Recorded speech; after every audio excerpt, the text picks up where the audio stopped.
Welcome in this new lecture series of Power System 1.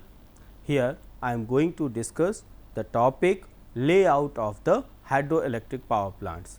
So, friends, in last lecture we have discussed the basic introduction about the hydroelectric plant, means what are the hydroelectric plant, what is the basic concept related to the hydropower to electrical energy generation, then what are the advantages and disadvantages, and apart from that their site selection criteria for hydroelectric power plant. Now, in this lecture we will go to discuss the schematic layout of the entire hydroelectric power plant. So, friends, if we go to the basic structure of a hydroelectric power plant. So, basically as we know, the hydroelectric power plants are work on the basis of the potential energy of the water head. So, जो hydroelectric power plant है उसका जो basis है, working basis है, वो head of the water है, यानी जो वाटर हमारा स्टोर्ड वाटर है उसका जो हाइट है, उसकी जो स्टोर्ड पोटेंशियल एनर्जी है, हम उसी एनर्जी को कन्वर्ट करते हैं काइनेटिक एनर्जी के फॉर्म में, and then that kinetic energy will be convert in a form of electrical energy by using the turbine and the alternators. So, the overall hydroelectric power plant can be categorized in three types. So, if we are talking about the layout of the hydroelectric power plants, so the hydroelectric plants are classified into the three category. Generally हमारा जो hydroelectric power plant है वो तीन part में categorize होता है. Low head plants, यानी जिन plants में जो वाटर का हेड है वो कम हाइट का है, low head. Medium head plant mean water height at the some certain in between the low and the high, and the third head is your high head power plant. So, these three type of power plants location wise, operation wise इनमें differences होते हैं, और ये differences आता है किसकी वजह से, जो हमारा पोटेंशियल एनर्जी है वाटर हेड का उसकी वजह से. तो हम one by one all these plants के बारे में डिटेल में डिस्कस करेंगे.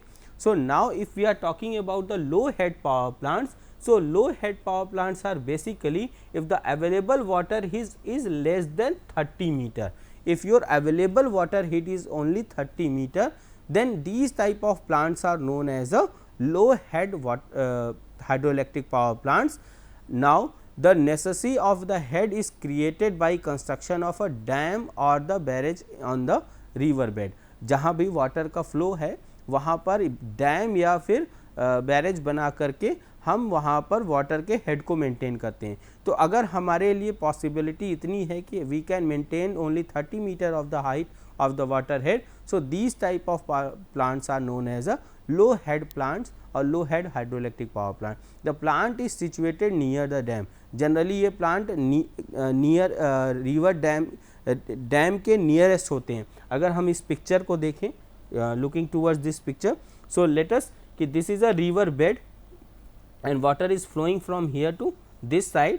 Now, by creating a dam here, this location we have blocked the water flow and the divert that water to go flow with this canal.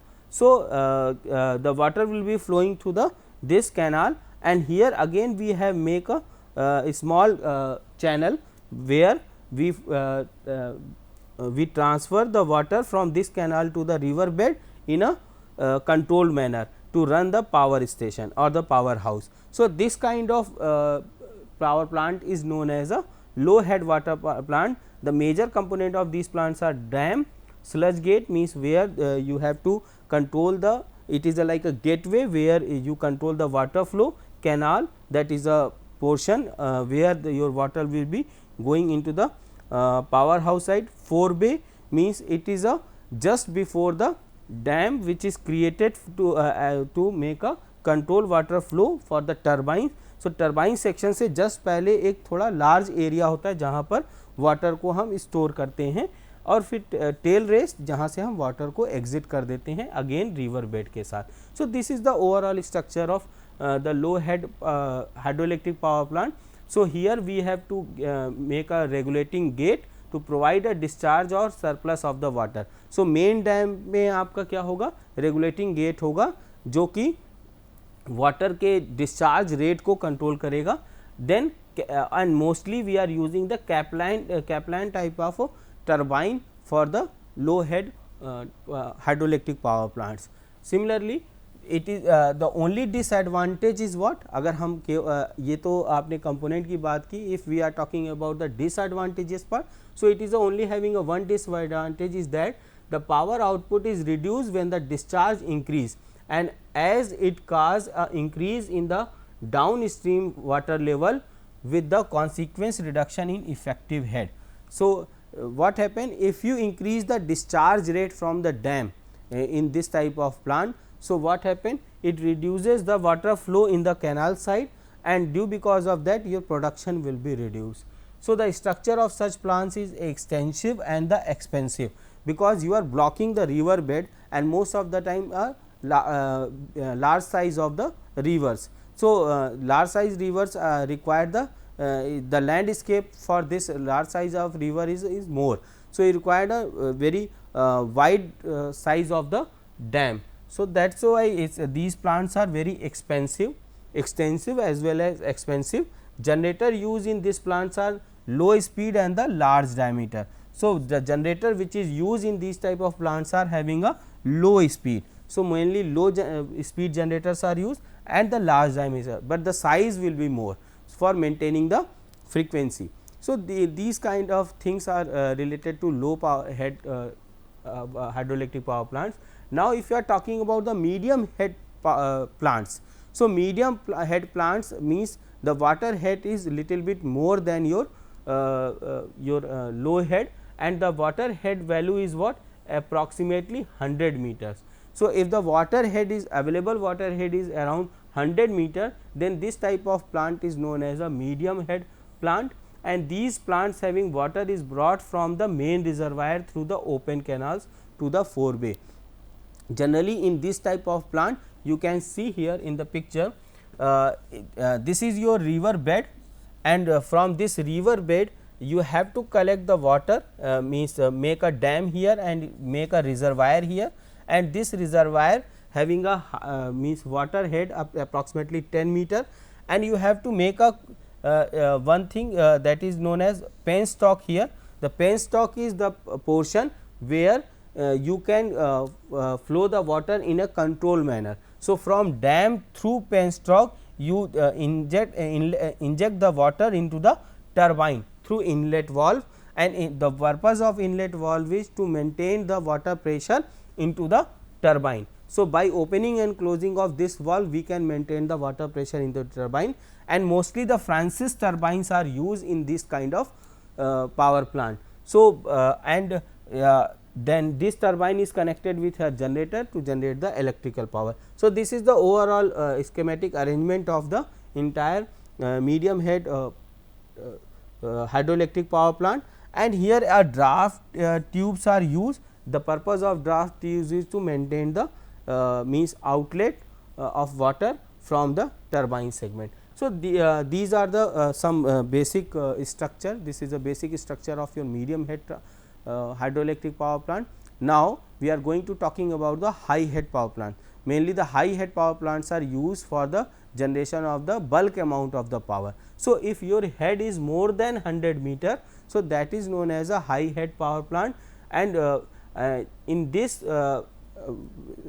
power plant, because the water head is a very higher one, it is a higher than your medium level, means more than 100 meter. So, very high huge amount of the potential energy is stored in this type of plant. So, we required a huge size of a dam as well as a with a strong structure. So, definitely more civil work is required to maintaining for making these kind of power plants, as well as second thing is what means dam, because high potential level is there. So, dam required the rigidness of these type of power plants are dam the rigidness of the dam in this power plant is more, and that is so why the cost is also affected. For the heads less than 200 meter, if heads is less than 200 meter, we use the Francis turbine, and in higher cases if the head is more than 200 meter, then Pelton turbines are used in these kind of hydroelectric power plants. The pressure tunnel brings the water from the reservoir to the valve of house of the start of the penstock, and the generator use are high head and small diameter. So, generally the generators are diameter wise they are less, but the high rate means their speeds are more. So, if we now I am going to discuss the basic operation of the entire high head hydroelectric power plant. तो अगर हम general बात करें तो concept is same. We required a reservoir area. So, we have make a reservoir here which maintains the height of water here. Now, we have make a tunnel from here to here. The purpose of this tunnel is to take the water from the reservoir to the this penstock. So, penstock is a basically what it is a like a pipe kind of structure जहाँ पर steel pipe होगी जहाँ से आपका water high rate of water को हम discharge करते हैं टरबाइन के लिए, but because the potential energy stored potential energy is more.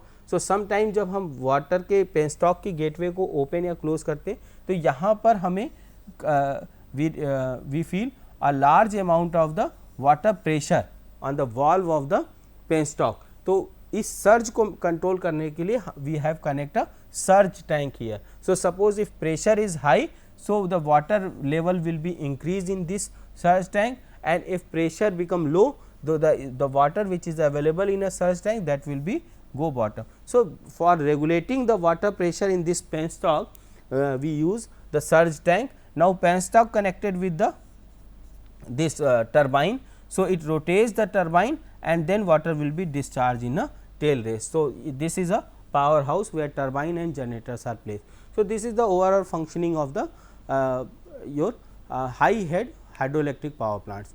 Now, if we are talking about the function of the various component of a hydroelectric power generation system, so there are a number of component. So, one by one we will look into the different component and their operation. So, the first one is your storage reservoir. आपको hydroelectric power plant में एक storage reservoir की requirement होगी, and you should be know that कि what will be the value of the maximum storage and the minimum reservoir level. So, as you can see here in this picture, this is the maximum level and this one is your minimum level of the water in a reservoir. So, as per the availability of the minimum and maximum level आपके पास electrical power generate करने का potential होगा. Now, you required a rigid proper dam structure, and from the dam you will transfer the water flow to the penstock. तो यहाँ पर आपने valve house लगा रखा है, then it will be a surge tank, then penstock it is connected with the turbine and alternator connected powerhouse system. So, first thing is storage reservoir. The storage reservoirs provides required quantity of water to be supplied to the turbine. तो mainly reservoir का purpose है जितना water का requirement है वो देना. Dam in order to store the water and create a artificial head. हमें एक आर्टिफिशियल हेड क्रिएट करना है. So that's why we require a dam structure into the power means on system. Then next part is your forebay. The water flowing from the dam is received by the enlarged body of water at the intake. Generally water जो हमें मिल रहा है flowing from a receive from the enlarged body of the water at the intake. जो intake है जहाँ पर water आ रहा है वहाँ पर हमें large amount में water चाहिए, जबकि हमारा जो कैनाल है वो फिक्स वॉल्यूम का वाटर ला रहा है. So we will store a sufficient amount of the water in a forebay just before the dam, जिससे वो हम फोरवे एरिया बोलते हैं. So called the forebay and it is intended to provide the temporary storage of water to meet the hour to hour load fluctuation. क्योंकि जो power system पे load होगा वो वेरी करेगा, लोड सडनली इंक्रीज या decrease करेगा. So water का जो रिक्वायरमेंट है वो फ्लक्चुएट करेगा. It is not a constant one, it is consistently changing in the nature.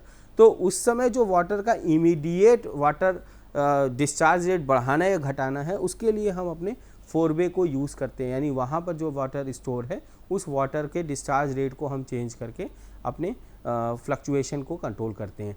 Now the second thing is your intake. So, the passage of water in the penstock, the part where means penstock channel and water conduct is provided by the intake. तो जो intake है यानी जहाँ से turbine को आप water intake दे रहे हो उस पूरे पार्ट को हम बोलेंगे penstock, channel and water conduct, यानी ये तीनों ही पार्ट मिल करके आपका बनाएंगे इनटेक एरिया जहाँ से वाटर आ रहा है। The intake structure should prevent the entry of debris and the ice into the turbine, यानी जो आपके वाटर के साथ कई सारे ऐसे मटेरियल होंगे सॉलिड पार्ट या फिर डेब्रीज और द आइस क्यूब्स में भी पॉसिबल हिली एरियाज़ में जो इनटेक में आएंगे तो it will be created a lot of problem in your power generation, maybe they block the intake valve. So इस एरिया में हम इन चीज़ों को रिमूव करते हैं। So by using the different technique like traces, racks, screens and booms we have made here, तो उसकी वजह से ये सारी चीज़ें हम रोक सकते हैं। So intake structure is generally two type, high pressure and low pressure. Generally ये हाई प्रेशर और लो प्रेशर टाइप के होते हैं and depending upon the reservoir size, high pressure या फिर low pressure intake area we will prefer it. The high pressure intake structures are used, and in case of the pond provided in the store water to meet daily और weekly load fluctuation, जो daily या weekly load fluctuation हो रहा है वो इसी intake में ही manage होता है। So this is a overall thing related to intake. Now the function of penstock. So penstock it is a conduct system for taking water from the intake water to forebay to the turbine, यानी एक ये structure है, एक pipe structure है जहाँ से water को हम इनटेक से फोरबे से होते हुए आप टरबाइन तक ले आते हैं। And these are basically two types, what, low and high pressure type. ये भी आपका एक लो प्रेशर टाइप के होंगे और हाई प्रेशर टाइप के होंगे। लो प्रेशर टाइप में आप क्या करेंगे, नॉर्मली पाइपलाइंस यूज़ करते हैं, एंड हाई प्रेशर टाइप में हम स्टील पाइप यूज़ करते हैं जो कि हाई वाटर प्रेशर को एक्सेप्ट कर सके। The penstock may be buried below the surface of the earth और इट मे बी एक्सपोज। कई बार आप पेनस्टॉक को चाहें तो अंडरग्राउंड लेवल पे भी ला सकते हैं और इन ओपन सरफेस एरिया पे भी ला सकते हैं।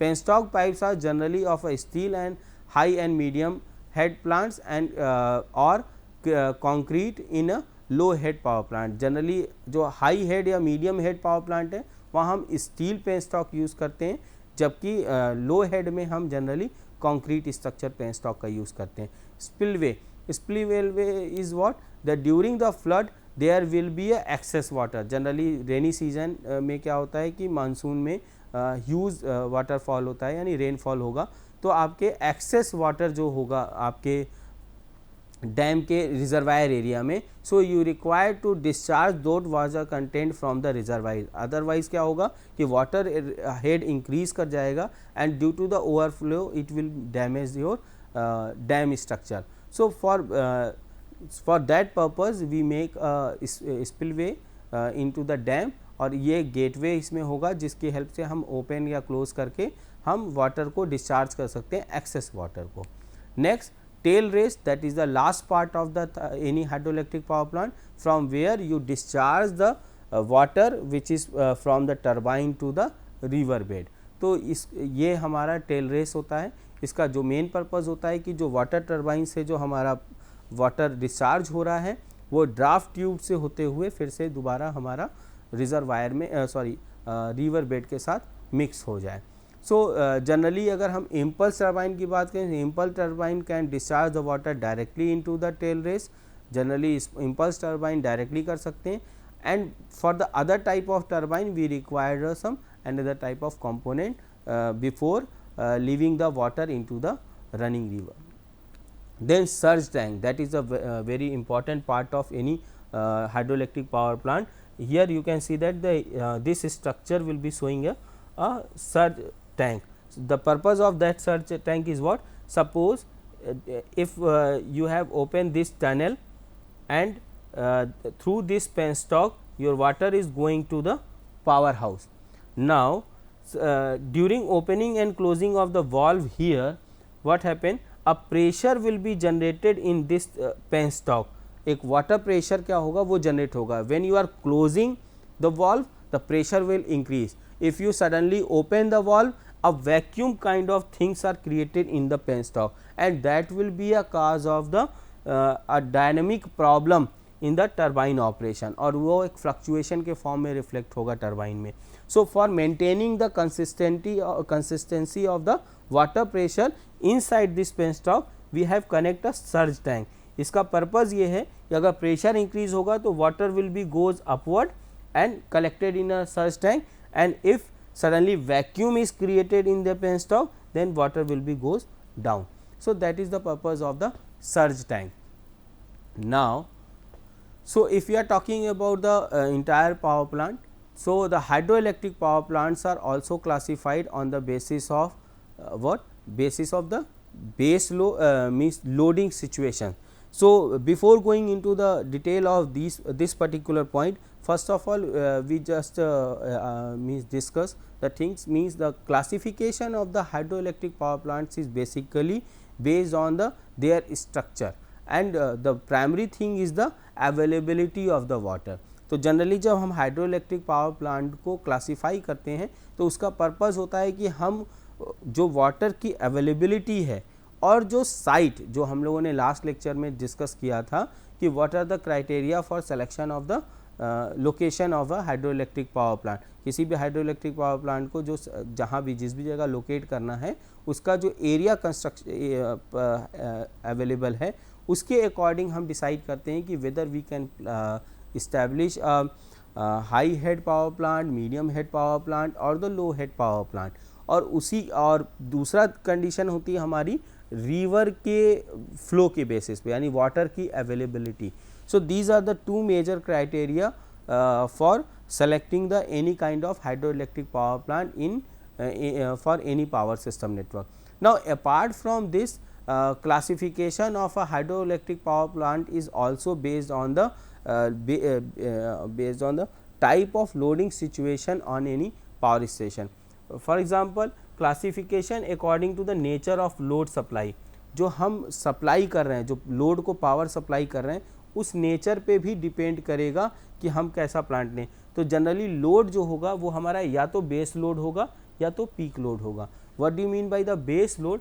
लेट अस अज्यूम कि we have a load curve like this, means let suppose कि हमारे पावर प्लांट के ऊपर जो पावर का वेरिएशन हो रहा है, यानी load on a system that is changing like this way through with respect to time. अब ये टाइम डेली भी हो सकता है और आपका ये हमारा टाइम वीकली भी हो सकता है, मंथली भी है और ईयरली भी है, डिपेंडिंग अपॉन योर सिचुएशन कि आप किस तरीके से लोड कर्व को डिफाइन कर रहे हैं। So on the basis of load curve अगर हम देखें तो ये हमारा मैक्सिमम पॉइंट है, so that will be known as maximum load. इसको हम कहेंगे कि ये हमारा मैक्सिमम लोड है। लेकिन अगर हम इस पूरे प्लांट पे देखें तो ये जो हमारा लोड है इसके बिलो दिस वाला this part is what? This is the consistent load through out the time. अगर टाइम के रिस्पेक्ट में देखें तो ये पूरा का पूरा लोड हमारा क्या है? एक कंसिस्टेंट लोड है इस प्लांट के ऊपर। तो इस पार्ट को हम बोलेंगे base load. So this is your base load. तो हम लोड को टाइम के रिस्पेक्ट में वो लोड का वो पार्ट जो through out the time consistent होता है, यानी आपका यूनिफॉर्मली इम्पोज होता है पावर सिस्टम के ऊपर, उसको हम बोलेंगे बेस लोड। और जो हमारा मैक्सिमम पॉइंट जाएगा उस पॉइंट को हम बोलेंगे मैक्सिमम लोड। तो जनरली प्लांट जो हमारे हाइड्रोइलेक्ट्रिक पावर प्लांट है, either it will establish to cater the base load और it will be establish for the catering the only peak load. तो कुछ प्लांट हैं जो पूरे throughout the time run करते हैं एज ए बेस लोड और वो 24 आवर रन करते हैं। कुछ प्लांट हैं जो केवल एक पर्टिकुलर टाइम के लिए ऑपरेट होते हैं। सपोज इस जोन में हमने एक ऑपरेट किया और maybe some time it will be operate for this zone, तो इसको हम सेकेंड पीक भी बोल सकते हैं। So the plant can be operate into the intermittent manner. And hydroelectric power plant का एडवांटेज है कि आप इसे किसी भी टाइम पे स्टार्ट भी कर सकते हैं और स्टॉप भी कर सकते हैं। Then classification according to the regulation of water flow. Generally जो वाटर का फ्लो है उसके बेसिस पे ये डिसाइड होता है। तो run of river plant with pondage, without pondage and reservoir plant. तो ये तीन तरह के हम water plant hydroelectric power plant use करते हैं। ओके, सो डियर स्टूडेंट, आज हम लोगों ने कई सारे टॉपिक्स डिस्कस किए जो कि हाइड्रोइलेक्ट्रिक पावर स्टेशन से जुड़े हुए हैं। We have discussed about the basic layout of a hydroelectric power plant, their constructional features, their types, their components. So ये सारी चीज़ों को हम लोगों ने विधिवत देखा. शुरू में हम लोगों ने बात की कि what is hydroelectric power plant and what is the basic layout of that. So on the basis of the availability of water head in a reservoir, हमने हाइड्रोइलेक्ट्रिक पावर प्लांट को 3 कैटेगरी में कैटेगराइज किया. What are those category? First one is your low head hydroelectric power plant, जहाँ पर water का head 30 metre का होता है. Second is your medium head hydroelectric power plant where your water head is up to the 100 meter. So it is more than 30 meter and up to the 100 meter level. And the third category is your high head hydroelectric power plant where the water head is more than 100 meters. So और इन तीनों ही category के अगर हम hydroelectric power plant की बात करें तो जो हमारा लो हेड है वो स्मॉल साइज कैपेसिटी के होते हैं और ज़्यादातर रनिंग रिवर पे मीन्स रिवर बेड यानी रनिंग जो वाटर फ्लो है उसी को हम ब्लॉक करके और थ्रू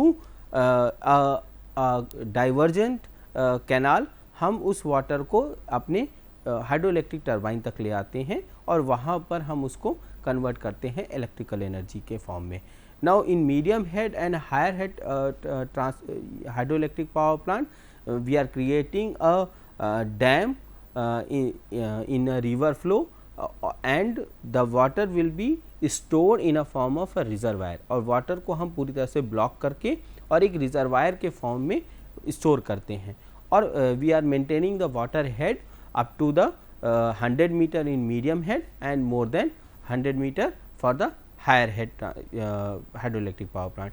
तो ये 3 बेसिक कैटेगरी थी. इसके अलावा हमने उसके मेजर कंपोनेंट देखे like canal, penstock, surge tank, inlet valve and then hydro turbines और हमने उनमें ये भी जाना कि किस किस टाइप के टर्बाइन यूज़ किए जाते हैं डिफरेंट टाइप के हाइड्रो इलेक्ट्रिक पावर प्लांट्स में. तो ये तो था पूरा ओवरऑल मीन्स कैटेगरीज की of a hydro electric power plant. Now after that we have discuss about the hydro electric power plant on the basis of uses.